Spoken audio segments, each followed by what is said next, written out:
the greatest game changer in the history of pasta. I think we can all agree that pasta is a worldwide food favorite. But no matter how much people love to eat pasta, they try to stay away from it. Yeah, because they know it's bad for you. It hangs out with a pretty rough crowd.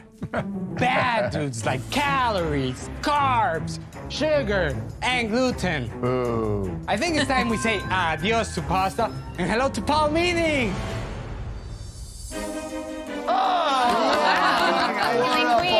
What up, man? Molto bene. How you been? See, Palmini not only looks like pasta, but it can also taste like pasta. And it doesn't associate with any of these offenders. Actually, Palmini punches calories in the face. Whoa! Kicks carbs in the stomach. Yeah. Whoa! Practices Muay Thai with sugar. And says farewell to gluten. You're such a beast, Palmini.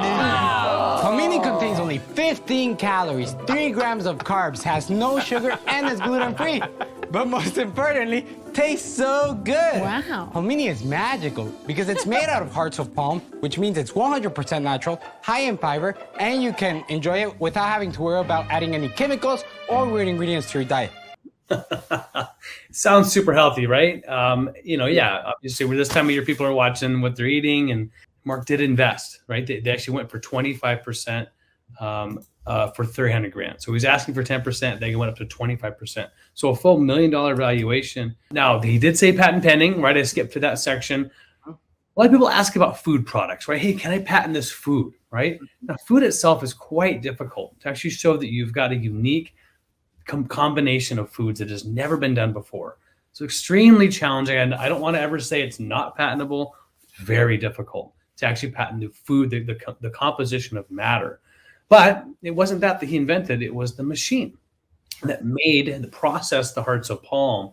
And was actually go through a series of steps and that actually provides some novelty. And so I did actually go do some quick research and found another patent that was granted just before he had pitched. So it's likely that his application never granted and that he didn't necessarily have that much novelty, but they are still in the market. They're still selling a bunch.